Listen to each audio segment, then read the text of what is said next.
Bonjour à tous. Bonjour! Bonjour Aziz, bonjour cher Bonjour auditeur, Sébastien. auditrice. Oui, on commence toujours les émissions en rigolant, on se demande ce qu'on se dit avant et ça Bah, restera vous ne secret. ah, la seule façon de le savoir, c'est que vous passiez en tant qu'invité. Voilà, exactement et on pourra vous le dire ou pas, ça dépend des sujets plus ou moins sensibles qu'on aborde, avec Sébastien. En tout cas, ben, merci de nous retrouver pour cette, nouvelle émission Déclic Haïti et on va toujours parler IA. Le plus souvent, on en parle, hein, parfois c'est très focus sur Salesforce, parfois très focus sur Sam Altman ou OpenAI et cetera. On a beaucoup critiqué Google au cours de nos émissions, vraiment. On les accusait, Oui, c'est d'avoir un vrai, certain c'est retard, que leurs, outils, que leur outil, au singulier, d'IA générative était un peu, dépassé ou en tout cas bien en dessous des capacités de Claude d'Anthropic ou de ChatGPT, d'OpenAI. Mais et surtout aujourd'hui, attends, et surtout, ils ont fait des démos fake aussi, hein, faut pas oublier. les fameuses démos fake. Quelle Oui, erreur! attends. Non, tu fais bien de le rappeler, c'était des démos toutes préparées, toutes scénarisées, qui n'avaient rien de réellement, hem, naturel ou, on va dire, oui, tout simplement, enfin, c'était totalement, on va dire, c'est normal de préparer une démo, mais de la préparer limite, comme si on enregistrait une vidéo que l'on diffusait auprès de son public et de simuler une intervention en direct, là, c'était grossier. Mais et heureusement, le futur, le futur, enfin, en tout cas, les avancées de Google nous ont fait, pas mentir, je dirais, mais on s'est un peu calmé. Je me suis un peu calmé sur mes critiques, assez régulières de Google parce qu'il y a eu des avancées, je trouve, assez spectaculaires, chez Google en intelligence artificielle. L'idée, c'est de faire un focus parce que j'ai testé Gemini 2.5 Pro depuis quelques jours. Et c'est le modèle, les standards de l'industrie IA. Pourquoi? Parce que, c'est une IA capable de, raisonner. Bon, vous me direz rien de singulier par rapport à la concurrence, mais c'est une IA qui est également capable de traiter des dizaines de milliers, de pages de texte en quelques secondes. Donc quand vous intégrez des pièces jointes, PDF, Word et quand vraiment c'est en grande quantité. Contrairement aux concurrents, en tout cas quand je dis les concurrents, je vais souvent citer Claude ou ChatGPT, qui sont assez limités en termes de pièces jointes à intégrer et aussi, la force de Gemini 2.0, donc du coup qui est issu de Google, c'est qu'il s'intègre progressivement aux outils de l'écosystème Google. Pas tous actuellement, mais certains. Ils ont déjà commencé dans certains. Je vais en parler d'ailleurs, notamment avec Gmail. Et la promesse de Gemini 2.5 Pro, je vais dire 2.5 sinon ça fait trop long, c'est d'associer hem, une stratégie globale qui va positionner Google comme un leader finalement face à ses concurrents. Alors que dans le passé, jusqu'à très récemment, Google occupait vraiment la place, du fond du bus, quoi. Contrairement à OpenAI et Claude, voire même Grok Oui, 3 oui, pas qui forcément le montait de fond plus en plus, du quoi. bus, mais bon, ouais, le fond du bus pour l'instant Un c'est peu quand Apple. même. Mais bon, Oui, oui, oui, c'est vrai. Bon, non, Apple, il est pas dans le bus. Apple n'est même pas dans le Bon, c'est bus. Ah oui, voilà, Apple n'est même pas dans le bus. Bon, au moins Google, il y a une petite place, tu vois? Mais voilà, c'est maintenant, ça voilà, et c'est en puis train de changer. oui. Bah, clairement, en tout cas, moi, c'est ce que j'ai ressenti en lisant les derniers commentaires ou les dernières réactions sur X, ex-Twitter. Donc vraiment, il y a des gros gourous ou vraiment des chaînes très sérieuses et très rigoureuses qui suivent l'actualité IA et Gemini 2.5 Pro devient vraiment, un outil, heu, qui par les témoignages des professionnels ou des addicts de ces outils-là, devient en termes de capacité de pertinence de résultats supérieur à ChatGPT en certains points. Quand je dis ChatGPT, c'est la dernière version, hein, et supérieur à Claude dans d'autres points. Pourquoi? Et Bah, en ouais, l'occurrence, enfin, c'est pour certains critères, Gemini 2.5 enfin, se maintient au-dessus de ses concurrents tels que, ChatGPT ou Claude. Pour d'autres critères, il reste en deçà, notamment par rapport au code. Pour le code, apparemment, bah, Claude 3.7 d'Anthropic reste au-dessus du lot. Au niveau où ils sont vraiment en 1re position en termes de capacité de pertinence de résultats et d'exactitude aussi, de résultats. Et ce que je voulais dire d'autre, c'est que par rap pour en revenir à Gemini 2.5, donc l'idée c'est ça, ce qui est mis en avant officiellement, en tout cas par Gemini 2.5, j'ai pas encore concrètement su ce que ça voulait dire, mais ils indiquent qu'ils ont une capacité à gérer, j'avais lu 2 millions de tokens qui lui permettent d'analyser des documents techniques, heu, on va dire dans leur entièreté, des bases de C'est ce que code tu ou même disais. des transcriptions vidéo. Les tokens, c'est ce que tu disais au début, en fait, c'est la capacité à comprendre, en fait, comprendre, à mémoriser le Les contexte. documents, Bah, les documents, tout, en oui, fait, même les prompts, même tout en l'historique des fait, mais prompts et tout et ça, du donc coup, c'est la c'est quand même «mémoire» entre guillemets. de mémoire, c'est plus que les limites d'OpenAI avec son dernier modèle. Ah, Faudra que c'est je beaucoup vérifie plus. ça. Oui, bah, pour le coup, j'ai pas le nombre, le chiffre exact, mais oui, effectivement, ça c'est beaucoup plus. D'un autre côté, pour les développeurs, Gemini 2.5 reste intéressant parce qu'il s'intègre à ce qu'on appelle Vertex AI, qui est un autre outil Google, dont j'ai appris l'existence récemment. Et Vertex AI, c'est la plateforme cloud de Google. Et l'idée, ben, c'est que en fait, ce Gemini 2.5 intégré à Vertex AI va offrir une personnalisation, des coûts et de la vitesse de traitement. Et par exemple, s'il y a un besoin d'une réponse ultra rapide pour un chatbot client, par exemple, laisse-moi restructurer ma pensée. Avec, Vertex AI, les développeurs derrière, ils peuvent gérer le développement, d'applications assez rapidement, mais aussi en ayant des résultats et des correctifs pertinents provenant de Vertex AI par l'intermédiaire de Gemini 2.5 qui est intégré dedans. Et donc ça, c'est un des outils parmi tant d'autres, mais en l'occurrence, c'est ce que j'avais vu d'autre. J'avais vu que, on va dire, pour en rester sur l'intégration, dans l'écosystème, Google, Gemini, ce que je ne savais pas jusqu'à maintenant, est intégré à Google Workspace. Donc pour offrir notamment, ben, des résumés d'emails, dans Gmail ou des suggestions de documents, qui sont intégrés dans le Drive, des analyses dans les sheets, et j'avais vu aussi qu'il était intégré à Google Search. Bon après, je sais pas, on va dire dans quel use case je pourrais mettre en avant, mais en tout cas, c'est le cas officiellement. Donc Gemini est intégré à Google Search et je pense que, si on prend du recul, on pourrait très bien imaginer des cas d'usage, qui seraient intéressants pour ceux qui utilisent Google Search, ce qui n'est pas mon cas, mais c'est toujours intéressant à savoir. Et enfin, il est intégré, toujours Gemini, à, Android Studio. Donc ça, c'est aussi principalement dédié aux développeurs, comme c'était le cas de Vertex AI pour, la génération ou le débogage de code. Et enfin, dernier point, il est aussi intégré, ça j'en avais parlé sur LinkedIn, quelques jours avant, à Google Maps via la fonctionnalité Geospatial Reasoning. Donc l'idée, c'est de combiner Gemini avec des données géospatiales pour répondre à des questions sur la localisation, sur l'urbanisme, en cas, par exemple, de catastrophe naturelle, ben, potentiellement, ça permet à n'importe lequel d'entre nous de voir quelles sont les zones sinistrées, quelles zones à éviter, quelles zones on peut circuler, mais vraiment en direct. C'est Et pas là, c'est live? simplement comme En map? Dans Google et Maps, c'est c'est live live, déjà? OK. ah! Oui, oui, oui, pardon, oui, c'est live, c'est live. Dans ce sens-là, oui, c'est live. Je ne sais pas s'il est déployé, à l'échelle internationale. Chose qui est certaine, c'est qu'aux États-Unis, c'est le cas. Il y a beaucoup de particuliers sur Twitter, en tout cas basés en Amérique du Nord, qui ont testé cette fonctionnalité-là et c'est assez bluffant.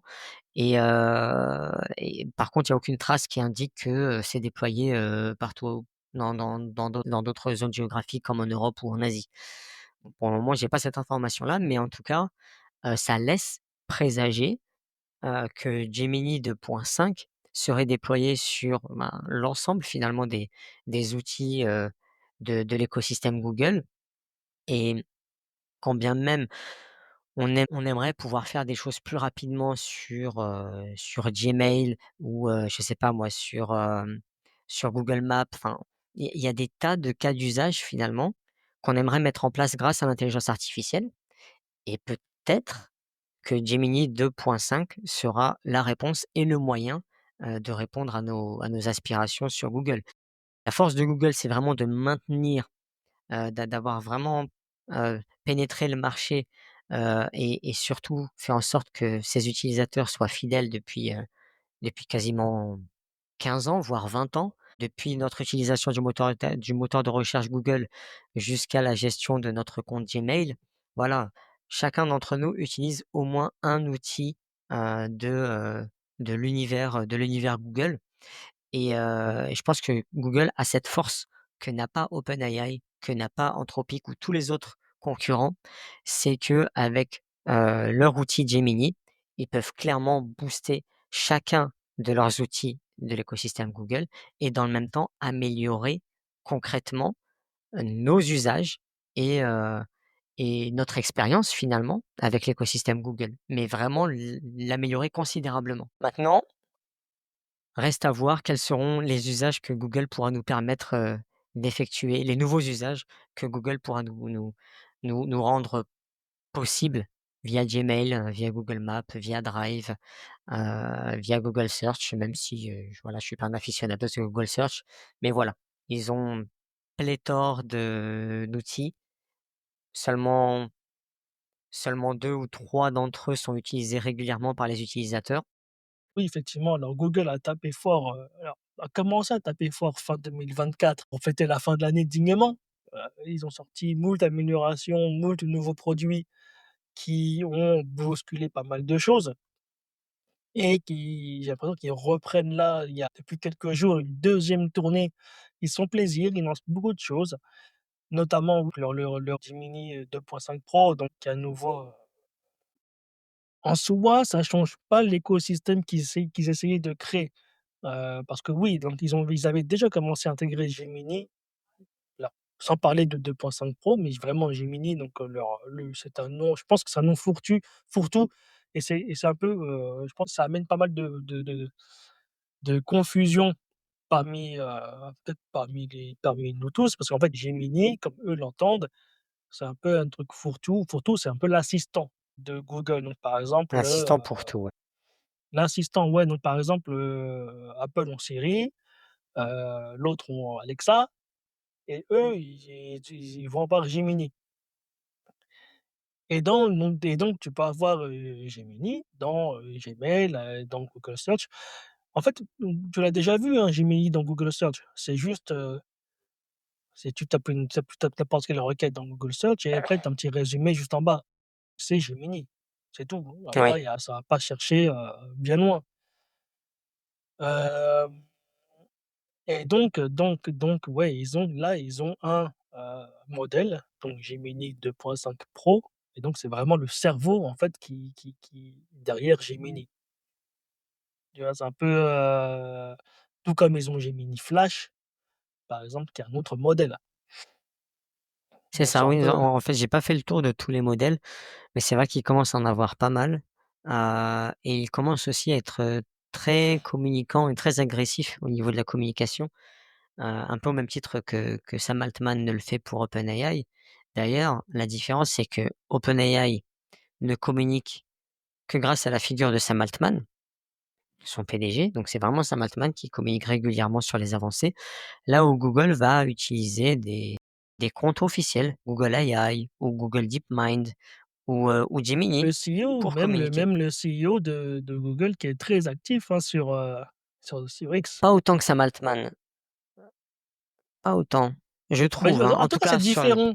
C'est différent parce qu'Antman, j'ai pas l'impression qu'il c'est plutôt high level. Je sais pas pourquoi, mais je le crois pas quand il parle, en fait et même quand il tweet.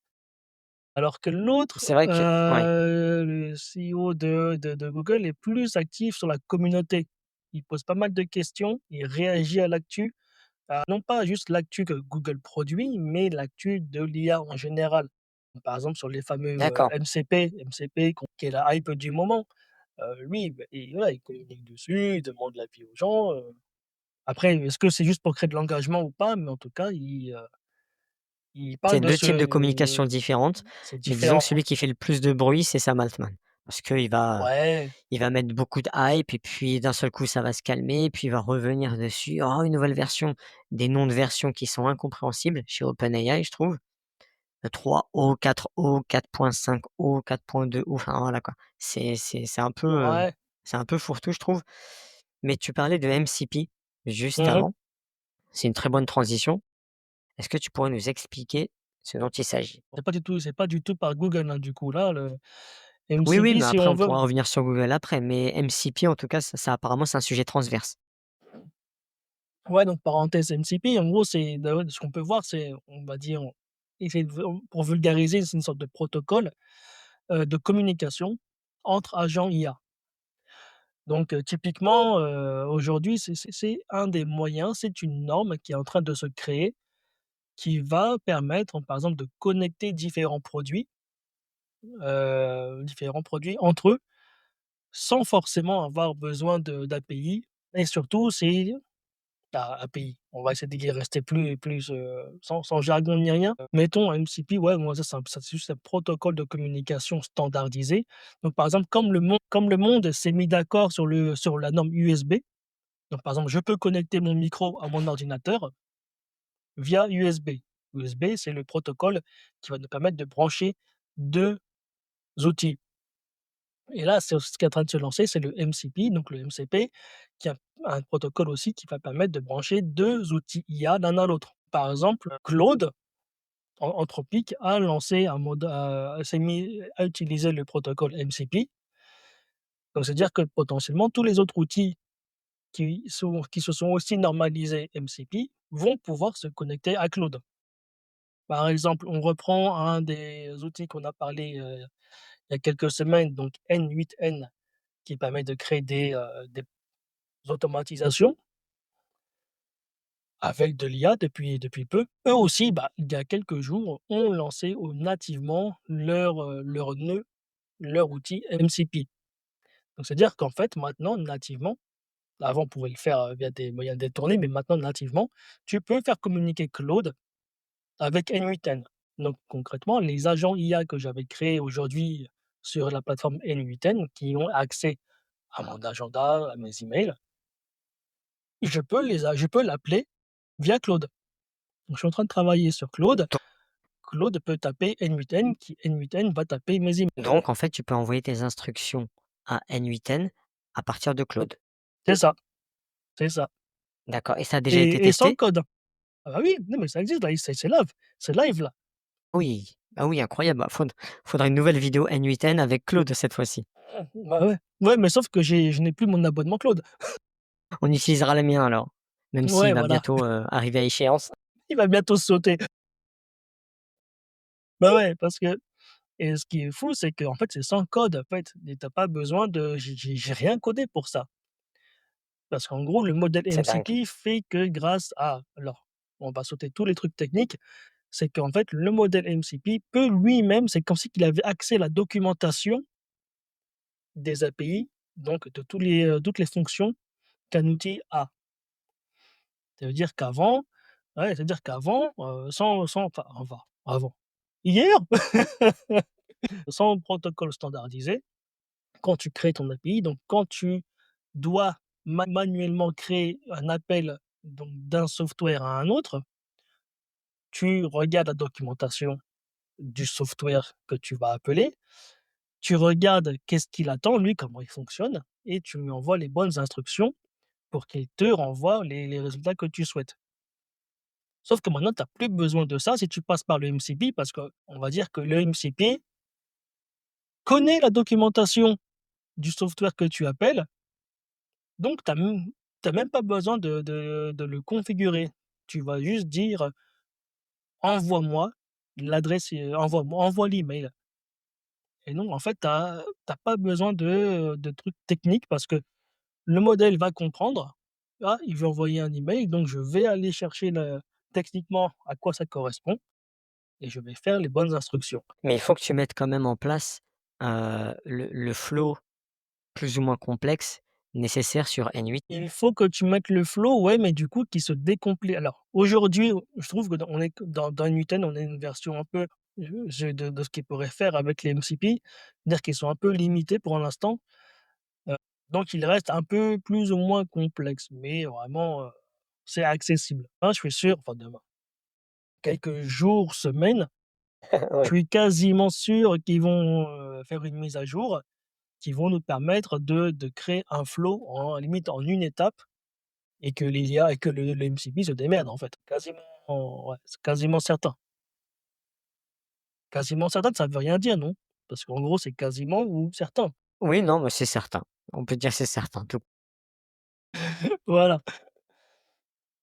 Et ouais, faudrait qu'on se fasse une petite démo, quand je pense qu'on aura cette version-là de MCP dans N8N. Je vais créer un flow en live, ça va se prendre 5 minutes, je pense, et on va s'amuser, quoi. Non, clairement, ça peut être super intéressant et bah, ça laisse présager finalement, on a l'impression que et comme je te le disais juste avant, le fait de pouvoir, connecter, en tout cas de lier des systèmes IA à d'autres systèmes IA ou de génération d'automatisation et cetera, ça posera nécessairement des problèmes de confiance et de sécurité.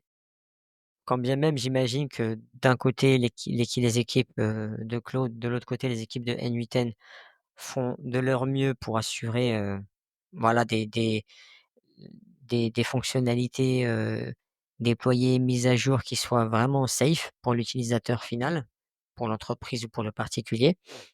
Mais va falloir mener, je pense, une politique, d'adoption assez poussée pour que, les utilisateurs puissent pour qu'à l'avenir, ces fonctionnalités-là dont tu parles et ce MCP dont tu parles se démocratise assez rapidement et qu'il ne soit pas réservé qu'à, un certain profil, d'utilisateurs. Ouais, après, c'est comme à mon avis, c'est comme une norme, c'est le monde, c'est le marché qui va décider, je l'apprends pas. C'est comme, à une époque, on avait, une bataille entre 2 normes, tu sais, tu te rappelles pour le HD ou le Full HD, je me rappelle plus. On était un peu jeunes, on était un peu jeunes. C'est le Blu-ray et le HD? Ou ça n'a rien à voir? Il y avait vraiment 2 trucs, et il y avait 2 façons de faire de l'HD sur les télés, et au final, bah, je sais même plus l'autre nom de technologie, bah, forcément qui a perdu contre, cette norme Full HD qu'on a aujourd'hui, et bah, tous les matos a dû être mis à la poubelle. Parce que moi, ça me fait penser au lecteur Blu-ray. Bon, petite parenthèse, hein, qui a fait son temps quelques années et qui a disparu.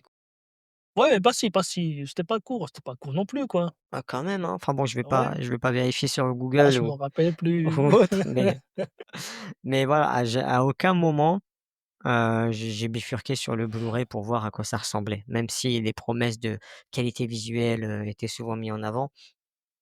Voilà, Bah, de toute c'est comme façon, tu il dis, faut une c'est la bonne loi du télé, hein. marché, quoi, on verra. Oui, voilà, c'est ça, c'est ça. Non, mais en tout cas, ça laisse présager pas mal de possibilités. Encore une fois, en termes d'adoption et de sécurisation, il y aura beaucoup de questions qui se poseront. Ne serait-ce que pour l'adoption, d'outils IA, on en est qu'aux premiers pas, hein. Vraiment, c'est des pas de bébé à l'échelle des entreprises. Beaucoup sentent la pression de l'IA, beaucoup veulent s'y mettre sans avoir tous les éléments.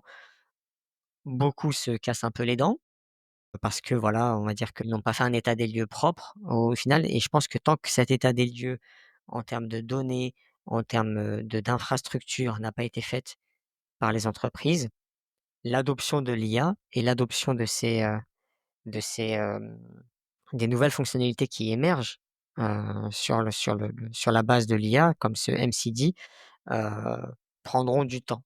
En tout cas en France, en tout cas en Europe. Pas simplement pour des raisons législatives, pas simplement pour des raisons juridiques, mais voilà, pour des raisons de généralement, on a toujours eu cette latence en termes d'adoption pour des raisons sécuritaires, pour des raisons, légitimes, hein, mais en tout cas qui font pas mal retarder l'adoption, quoi et je pense que, cette fonctionnalité-là dont tu nous parles qui permet d'intégrer des systèmes à d'autres systèmes IA, sera, beaucoup plus adopté, beaucoup plus rapidement dans des pays comme aux États-Unis ou en Chine qu'en Bah, Europe. ou pas, parce qu'en gros, il faut se mettre c'est une norme. Donc après, ch n'importe quelle entreprise, n'importe quel pays peut créer sa propre norme. Oui, Donc c'est au vrai. final, ça se trouve, ils vont utiliser un autre truc en Chine, en Europe, ils vont se tourner sur un autre truc, on ne sait pas. Même Google aussi essaie de i je crois que c'était peut-être aujourd'hui d'ailleurs, ils ont lancé un protocole qui s'appelle, agent to agent, qui va permet aux agents de communiquer entre eux. Alors ça s'est tombé là, je me sens que c'était vraiment aujourd'hui, il y a quelques heures, donc bon, pas forcément creusé encore. OpenAI aussi peut-être va lancer son propre truc aussi. OpenAgent, on ne sait pas. OpenAgent qui va permettre aux agents d'OpenAI de dialoguer entre eux. Verrons, nous verrons. Mmh. Mais en tout Bah, cas, écoute, l'idée d'avoir une norme, et ça va accélérer pas mal de développement, hein. Tous ceux qui qui s'amusent, ou en tout cas qui créent des sas, là, le week-end, bah, ça va accélérer encore plus les choses. c'est ça, c'est ça et même très brièvement parce que c'est vraiment un sujet que je voulais mettre sur la table. Ça va être très rapide, hein. On revient un petit peu sur les premiers sujets avec Gemini 2.5. Mais, en fait, j'aime bien faire des comparaisons pour mieux me rendre compte, des avancées et des développements de chaque entité. Donc avec Gemini 2.5, Google a l'opportunité vraiment de booster ses outils. Gmail, Drive dont on parlait et cetera. Et c'est dommage, j'ai l'impression pour OpenAI et Microsoft d'avoir manqué ce coche. Ils l'ont pas manqué, mais on va dire qu'ils avancent moins rapidement dessus. C'est que, Microsoft pouvait très bien exploiter OpenAI pour optimiser l'utilisation de son Ouais. écosystème. Donc, Office, ou d'autres outils, liés à Microsoft et j'ai l'impression qu'ils sont moins avancés sur ce point-là, côté Microsoft. Ouais, mais apparemment ça arrive. Alors tout au début, ils ont essayé quand même, mais il était les versions copilotes embarquées de copilotes qui étaient pas forcément utiles, qui étaient pas C'est forcément ça, pertinentes. Hem, Toutes les features qu'on nous a promis, peut-être il y a 2 ans, arrivent seulement maintenant, en fait, progressivement dans les copilotes. Donc traduire, par exemple, il y en a j'ai vu il y a quelques jours, il y en a qui se sont vraiment émerveillés du fait que maintenant Copilot peut traduire un PowerPoint entier. Donc voilà, tu es en train de travailler sur une presse, tac, tu dis: «Vas-y, traduis-moi tout ça». Hop, ta presse se duplique en langage que tu veux. Bon, ça arrive. Et aussi, ils se sont pris quelques tollés aussi, hein, par rapport au fait une fonction qui était censée aussi, enregistrer tout ce que tu fais sur ton ordinateur, et que du coup tu peux, requêter ton ordinateur pour, rechercher l'information.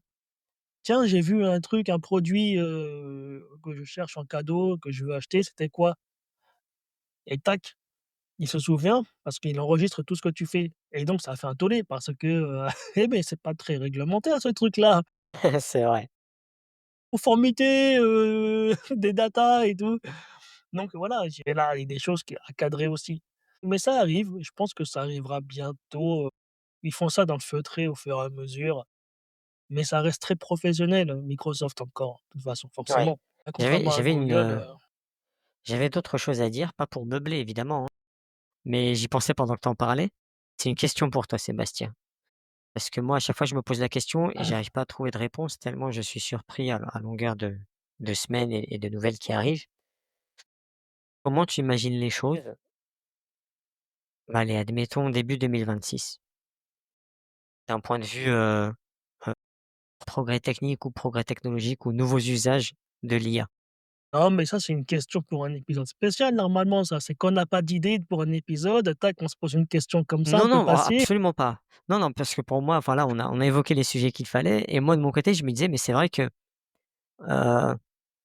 enfin moi je trouverais ça intéressant d'avoir, nos avis respectifs, à commencer par le tien sur, comment tu vois les choses en 2026. Ça sonne un peu comme un entretien, bidon, basique. Je veux pas t'en Début donner l'impression en tout cas, mais c'est début intéressant je trouve. 2026, honnêtement, je sais pas parce que là, je me suis, j'ai fait un filtre, hein, tu sais, de tout ce qui est, grands PDG de non, PDG de grandes entreprises de l'IA qui font des prédictions comme ça presque tous les jours. Oui, à la fin de l'année, on a l'AGI, à la fin 2030, on aura la super intelligence. Mais bon, j'ai arrêté, je réagis pas à ces trucs-là. Limite, c'est toi, en fait, limite ou les autres qui me le mettent sous le nez parce que, voilà, ça sert à rien au final à chaque fois qu'on nous fait une prédiction, bon, surtout quand c'est un président de dans parti pris. Voilà, non, on sait que ça c'est des effets d'annonce. Donc toi, tu pas dans cette optique-là? À 2026, non. En tout cas, comment on voit les choses, voilà, au stade où ça va très, très vite, c'est sûr, mais bah, ça va pas aussi vite qu'il y a 2 ans, d'accord? Heu, 2026, à mon avis, pour l'instant, bon, on n'est pas envahi par les robots, on n'a pas Skynet, on continue notre vie tranquille.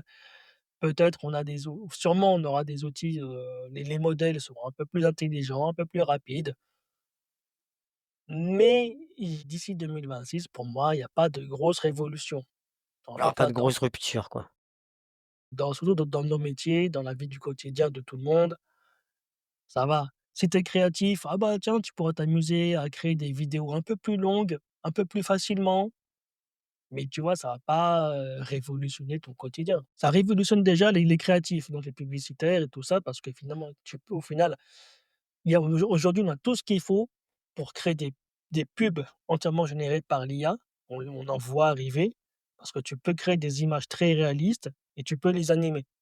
Et tu peux créer des musiques pour les mettre par-dessus. Aujourd'hui, les vidéos qu'on peut créer sont très, très courtes, hein, c'est de l'ordre de, on va dire, en moyenne 5 secondes. Mmh. Mais mis bout à bout, en fait, quand tu regardes, en fait, un film ou même une publicité, tu très rarement des plans qui durent 5 secondes. Donc au final, tu Ouais. crées un plan, t un plan que tu emboîtes et ça fait une séquence. Donc aujourd'hui, c'est comme ça que tu as des pubs qui arrivent peut-être de 30 secondes et bah, en fait, c'est des enchaînements de petits films de 5 secondes. Non, Pour bah, les écoute, non, créatifs pour les créatifs, c'est pas mal. Après pour nous et puis pour le quotidien, bon, début 2026 en tout cas, moi je pense que, c'est, business as usual. voilà, tu pourras écrire plus de prompts qu'avant, quoi, mais ce sera pas révolutionnaire. Non, tu pourras je pense que tu pourras avoir des meilleurs résultats. Et peut-être qu'on a atteint une vitesse de croisière finalement. Pas pour nous, pour les utilisateurs en tout cas. Je pense pas on va pas se considérer comme, comme builder, hein, on va pas créer des applications, en tout cas pour l'instant, pas de gros trucs, ne serait-ce que pour le à part pour le loisir. Ouais, non, voilà. Pour les devs, peut-être, il y aura pas non plus de grosses ruptures non plus. Ça va aller plus vite. Mais à part ça, fin 2026, on sait pas, parce que fin 2026, ça nous fait 1 an et demi.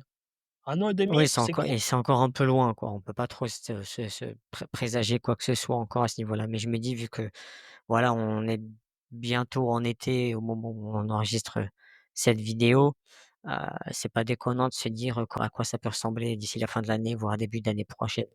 Et à voir si, avant l'été, je regarde avant l'été, est-ce que tu as les grosses boîtes qui vont nous sortir, un festival de release? Parce qu'au final, on a des grosses releases, à la fin de l'année 2024. Là, Ouais, avril, fin mars, ça commence à s'activer aussi. Donc est-ce qu'ils nous feront pas un petit festival comme ça avant l'été, pour avant passer les l'été vacances. tranquille? Ah, parce que je me rappelle l'année dernière, en l'été, il y avait L'année rien du dernière, tout. c'était ça, oui. Ah, on s'est ennuyés pendant 2 3 mois, il y avait rien. C'est Ouais. bizarre. Comment on va enregistrer nos vidéos? C'est ça. On n'a rien à dire, c'est pas normal. C'est ça. Et toi alors sinon? Alors tu as dit Non, tu bah, sais écoute, pas? non, je suis à peu près au dans le même positionnement que toi, en fait. Je me Mmh. suis lassé de ces annonces, révolutionnaires de hype et cetera, bah, que j'ai moi-même, partagées, hein. Heu, Parce que OK, c'est toujours, hyper excitant sur le coup, mais voilà, c'est comme une drogue finalement, quoi. On apprend un peu: «Oh, c'est super, une nouvelle release, ah, c'est génial tout ce qu'on va pouvoir faire» et pouf, le lendemain matin, on passe à autre chose ou à un petit vide qui va durer quelques jours avant de retrouver un concurrent qui lui-même va sortir sa nouvelle release avec des nouvelles capacités et cetera. Ouais, c'est super. Mais et je suis pas le seul à dire ça, il y a une lassitude. Il y a une lassitude, de voir toutes ces nouvelles releases, arriver. Alors OK, ça crée une bonne dynamique, mais au niveau des réactions, je trouve qu'on est beaucoup plus temporisé. On va Ouais, parce que pas maintenant on a pris l'habitude et puis à mon avis, c'est comme tout ce qui est news, hein, de toute façon, c'est ça, c'est le ça c'est les effets secondaires d'avoir des news en temps réel. Au c'est bout d'un ça. moment, tu satures, quel que soit le domaine. Alors là, il se trouve qu'on a beaucoup suivi, bah, le forcément les news de l'IT. Au bout d'un moment, voilà, c'est trop, quoi. Au bout d'un moment, on se déconnecte et on revient en 2026. «Waouh, vous avez vu?» On sort de «Qu'est-ce notre qui s'est grotte et tout. passé?» Ah, C'est ça. d'ailleurs, cet été sera commercialisé le premier robot domestique, fait par Samsung, aux États-Unis et en Corée. Il s'appelle Body. C'est une petite boule et c'est un R2D2 qui roule et qui Alors moi, qui j'ai balance des Basile Boli, hologrammes. un footballeur international français. Oh là Alors je vais mettre là, je suis sur, là. Google, hein, je devrais pas, je devrais mettre Perplexity. Alors, Body. les avantages du robot domestique Boli, c'est quoi? C'est un aspirateur? Non, même pas, non, c'est un petit robot domestique. Alors moi, je pense qu'il servira à rien, mais il sera là. Officiellement, bah, tu vois, il surveille ta maison, tu peux lui poser des questions. Il a un projecteur, donc pour qu'il t'affiche, je sais pas, des informations, pour te parler. Il peut écrire, bah, des trucs, en fait, Mmh, par terre ou sur les murs. Ils mettent beaucoup en avant l'aspect santé parce qu'en gros, bah, il peut te regarder faire du sport, il peut juger ta posture, ton poids, voilà, ta forme et du coup te proposer des exercices. ta forme? Bah, Attention! ta forme, alors en fonction à qui tu parles, c'est forme ou forme, tu vois? Ou ta forme, voilà, qui sort de donc en fait, je cherche un mot qui commence par méta, mais je sais plus c'est quoi, dans le body shape. Méta. Bon bref. Hem, Non, mais écoute, faut voir ce que Tu ça va vois? donner. Pour l'instant, j'ai le sentiment qu'il s'agit plus d'un gadget, mais Bah qui oui, sait? parce que, bah, c'est comme un assistant, en fait, c'est comme ChatGPT. Tu vois, il y en a qui au début qui ont pris des photos, tu sais, de leur, «Qu'est-ce que regarde ce que j'ai dans mon frigidaire et dis-moi des recettes». Bah, Bolly fera aussi pareil, en fait. Tu regardes, tu le fous, morphologie, D'accord, selon ma morphologie, dis-moi quel faire, regarde-moi le faire pour le dire si je fais bien, regarde mon frigo, regarde, qu'est-ce que je fais à manger pour soutenir justement mon activité. Ils mettent aussi en avant l'aspect styliste, parce que du coup, tu dis: «Vas-y, viens voir et regarde ma penderie». OK et aussi, ils regardent la météo du jour, comment est-ce que je m'habille. Voilà, c'est ça. C'est un petit assistant d'accord, qui a accès à internet et une caméra et voilà et c'est c'est concrètement ChatGPT. D'ailleurs, il tournera sûrement non, je sais plus à quoi il tournera. Il me semble qu'il tournera sur une IA qui est faite par Samsung, mais par contre qui aura accès aussi à Gemini. Ça, c'est une news d'accord. ils nous l'ont sorti hier. Il aura accès aussi à Gemini pour, je sais pas quoi, mais bon, voilà, c'est tant mieux, peut-être, mais voilà, donc c'est-à-dire qu'en gros, c'est un Gemini qui aura accès à une caméra et accès à internet. Voilà.